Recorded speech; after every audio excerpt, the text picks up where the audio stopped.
Inkosi namhlanje masisifumane njengoko sibhaliwe la ncwadi kaMvangeli uLuka isahluko ngamashumi 23 siqalele kumqolo wesixhenxe siyophela kumqolo weshumi elinambili.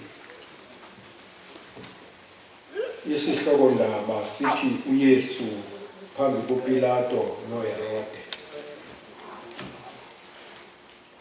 St. Luke chapter 23 from verse 7 to verse 12. Masifunde ke nabayifumene. Wathi akuqonda ukuba ngowasebukhosini bukaHerode wamthumela kuHerode obe eseYerusalem naye ngaloo mihla.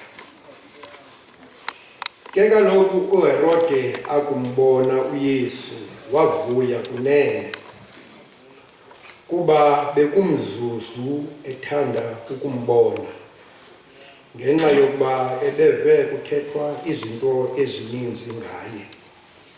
Kanjalo wayethembe ukubona umqondiso usenziwa nguye. Wayembuza ke amazwi amaninzi, ke yena akamphendulanga nento.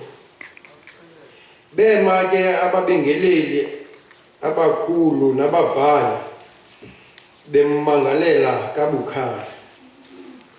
uHerode ke kwanempi yakhe wamenza into engento, wadlala ngaye, wamthi wambu ngengubo eqaqambileyo, wamthumela kuPilato. Eli lilizwi lenkosi. Inkosi mayisikelele ukufundwa kwayo ngokunangona phakade. Amen. Umongameli ubawo uShabalala, umama umongameli, umama uShabalala, ukongexesha manithi ulawulo namagunya ndiwathobele. Protocol observed.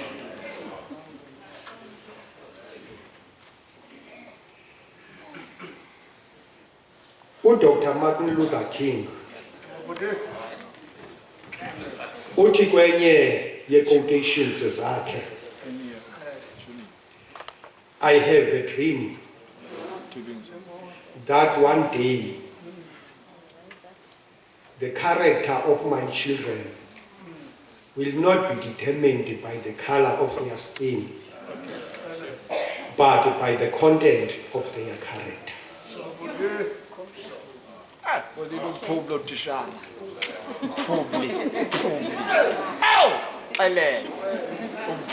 Imistake yesibili uHerode.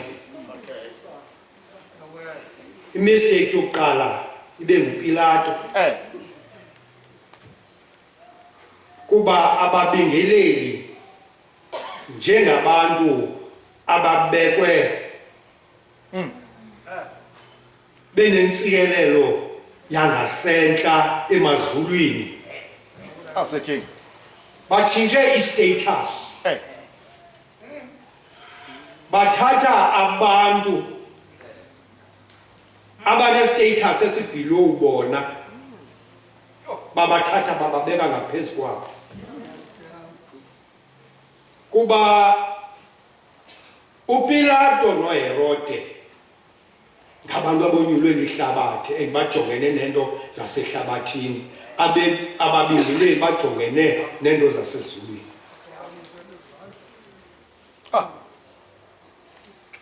Okwesibini mongameli kukufezekisa kwesiprofeto. Ukuba siyafunda kwincwadi yendumiso, Ndumiso 2 verse 1 and 2, kukho amazwi athi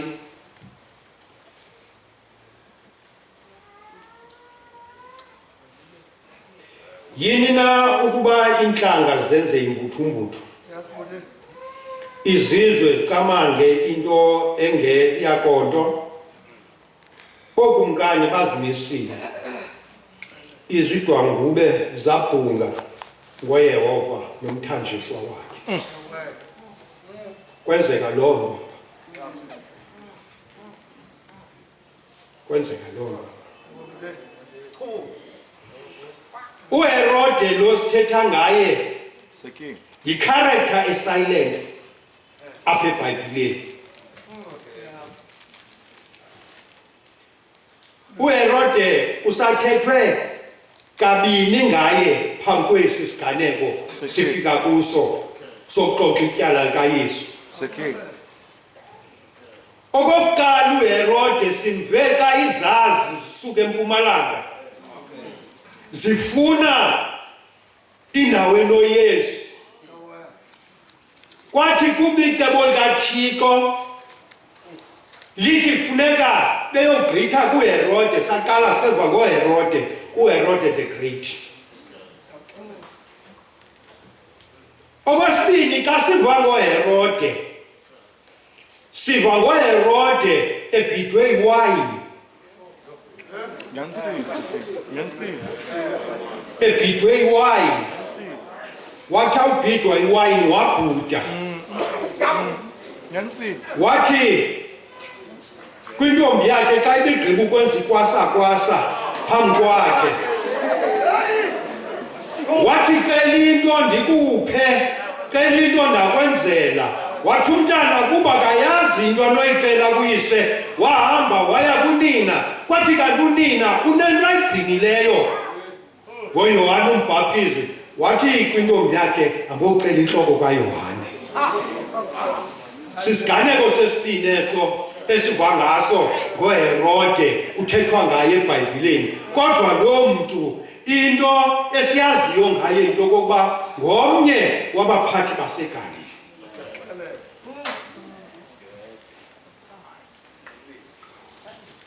uHerode ubukumkani bakhe bubukumkani bukaNomgogwana, kuba ubukumkani bakhe bunezizukulwana 4. Ukhona uAntipas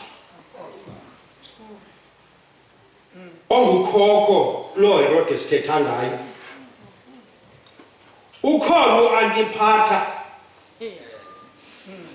onguyisemkhulu kaHerode lo sithetha ngaye. Abekhona uHerode the Great, lo wathi kwizazi hambani niyokunqula, zenithi xa nibuya nigqithe nizokwenza ireport apha kwenzela into yokokuba nam ndihambe ndiyokunqula kukumkani lowo wakwaJuda. Izoba nguye uHerode lo sithetha ngaye, othiywe ngegama likakhokho wakhe uAntipas. Into esidibene ngayo ngexesha esidibana ngalo ayiyonto ebangela into yokokuba umhlawumbi ngelinye ixesha sithethe ngazwinye. Kuba mna xa ndidibana nomntu akasiyongwana, umhlawumbi ikhona into endiyifunayo phaa kuye, abe yena engenalo into ayifunayo kum. Eyona nto afuna uyenza kukuhambisa ixesha ukuze akwazi ufikelela kwenye indawo, alungiselele into yokokuba zesithi xa sohlukanayo libe limvumela ixesha kwenye icala. Kwenzeka loo nto apha. OPilato nababingeleli nabaSadusi eyona nto bayifunayo yinto yokokuba uYesu makabethelelwe emnqamlezweni abulawe. Kodwa yena uPilato eyona nto ayifunayo ngokubona uYesu zimbini izinto azifunayo. Yinto yokokuba makambuze imibuzo ngezinto azivileyo zithethwa ngabantu. Eyesibini into afuna ukuyibona kuYesu ukwenzela umqondiso nguYesu. yohluke ke ngoku kulento ababingeleli bona bayifunayo. Enye into masiyiqaphele apha, i-charges kaYesu beziqale izi-charges ezi-spiritual, kodwa ngoku kube hamba inkundla ngeenkundla i-charges zongezelelwe sekwi-charges ezipolitical, ucharjwa nange-treason, ubhukuqa umbuso.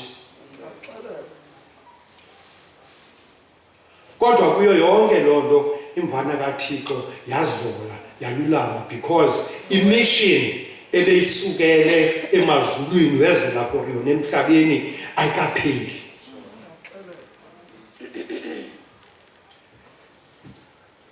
uHerode sefiki lapha eJerusalem, uyeva nje kungqolwa akanaxesha lalolo into ayizeleyo eJerusalem, uzela ulonwabo.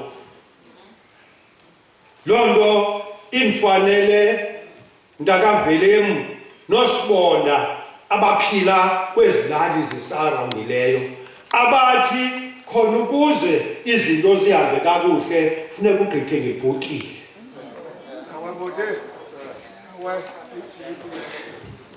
Ukhumbula kwenye igemu kwabe bakhutha ukumkani lo wamaRharhabe, uMaqhuqhoba ayakhawuleza, sabangathetha naye i-reporters ze-TV akaphendula, laphakame phakathi lathi uba ubeka ngabhotile phambi kwakhe soze athethe,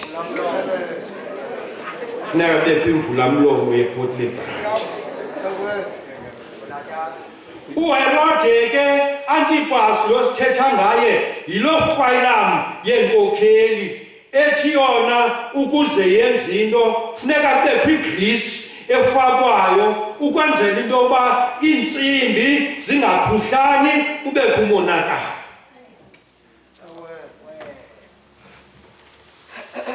uYesu zangaphendule xa idibana noHerode, and loo nto yamcaphukisa uHerode, because ukungaphenduli kaYesu eyona nto yayisenza into kokuba uHerode abe nomsindo kukuba wayemphokoxa phakathi kwesidlangalala. Apha phakathi kwabantu bamzise kuye bakhona ababingeleli abakhulu, apha phakathi kwabantu bamzisileyo bakhona abaFarisi, apha phakathi kwabantu bamzisileyo bakhona abaSadusi, apha phakathi kwabantu bamzisileyo akhona amaHerode. Athi awugqiba uba ngumphathi xa ebuza umbuzo umntu oyi-peasant ingamphenduli, wabona into yokokuba the best way endaweni into yokokuba ndiphoxeke mandimenze into engeyonto. uHerode wenza into engeyonto umntu owenza into zonke. uHerode udlalisa ngomntu abantu abathi bawujonga kuye